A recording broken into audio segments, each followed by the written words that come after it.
Aloha mai kako. Today we're going to make a vaiki, which is a tea, and this is like even my neighborhood's most favorite tea. So this is really our go-to tea to build your immune system. It's anti-inflammatory. It really oxygenates the muscles, and if you know, let's say you're going to be working in the yard all day long, it's great to be drinking the tea during, or if you have a hard day at work, so the next day you're not going to be sore.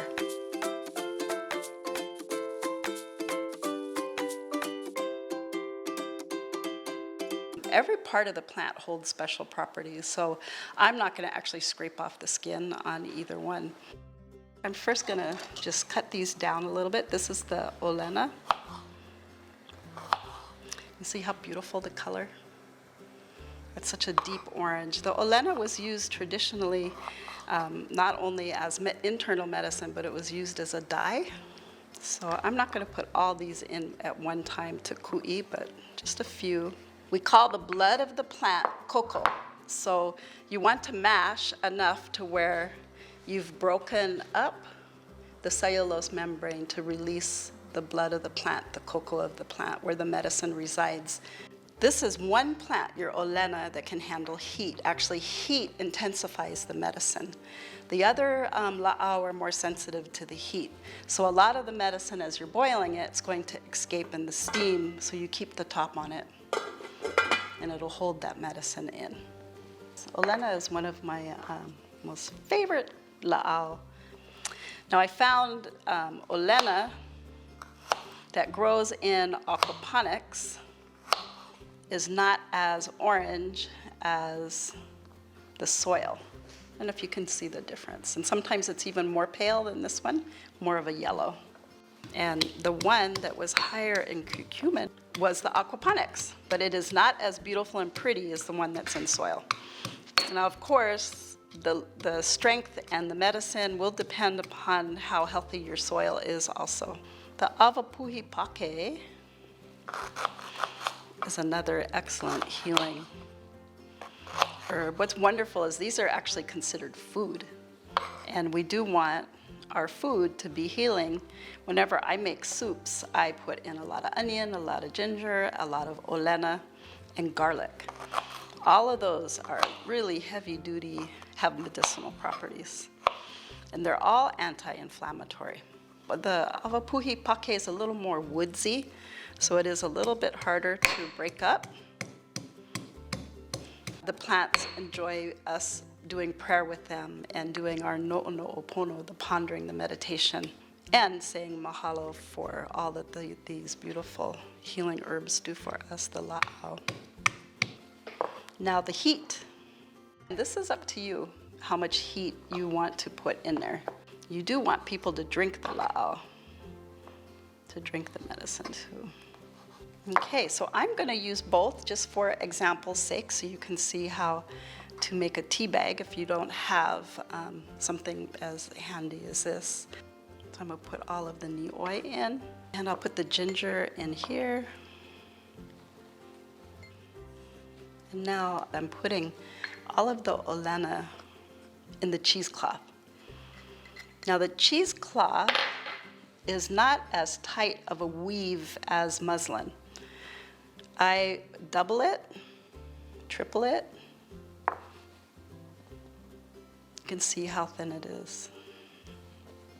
So it also depends on if I'm doing, let's say, a tincture, a glycerate in glycerin, or if I do a tincture in alcohol, we use vodka. I will use a very tight weave for the when I strain it, because you want to get all of the la'au out of your tinctures, as leaving any la'au in the tincture or in the glycerate, it can ferment. See, so that's all. But there, so there's one simple tea bag, and here's the other one. Okay, so I'm just going to add them to our pot. We're going to let the tea simmer for 15 minutes. Now, like I said, I'm usually making big pots of la'au, and I always tie this on so I can retrieve everything. Here's the avapuhi. I'll put that in. Please be careful that these aren't long and going down into the fire. And then I'm not going to add the pineapple, but I'm going to add all of the lemon. When you are making this, you want to keep the skin on. With your pineapple, you want it to be ripe, and when you cut it, you leave the core in. Pineapple has a very special property, and this property, a lot of it is in the core, and it's called bromelain. So bromelain is highly anti-inflammatory, so we're gonna save this for later. So it's important not to throw away that core. A lot of the medicine sits in the core.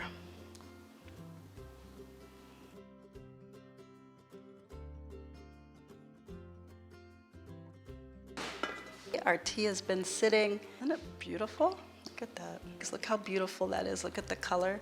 And if you remember, this is the olena. That's why it's this beautiful orange. It's actually dying as I'm making tea. So I could show you the muslin tea bag. That's this one. And this one is the cheesecloth tea bag. So I'm going to bring the lemon in. The lemon's going to stay in this tea even when I put it in the refrigerator, when I serve it to people. It's actually really nice and healing to have the lemon peel in there. And then when it's cooled down and colder, I put the pineapple in, which gives it some little natural sweetener. But remember, the lemon and the pineapple is anti-inflammatory, especially pineapple. Okay, now we're going to add pineapple, the final ingredient. The tea has cooled down a bit. And what's a nice effect to this is if you take the pineapple, you cut it up. Remember, keep the core in. The core has the concentrated amount of bromelain, and that is a highly anti-inflammatory. And it's up to you how you want to bless your la'au, but you do want divine intervention. Nai'hova ke kuela ka'ime ke aloha. I stand before you, Heavenly Creator, and my amakua and kupuna that have gone before me, that are here with me, and in the future, I ask for your very many blessings to be just showered down upon this beautiful remedy. And so with gratitude and love, I ask for the highest healing for the intention I set to strengthening my family. Amen. And then you're going to just put it in the refrigerator and let it cool down. Remember, you can change the heat of it. And here is a nice glass of it. I actually really like it warm. Very good. Okay, all pau, all blessed and all pau.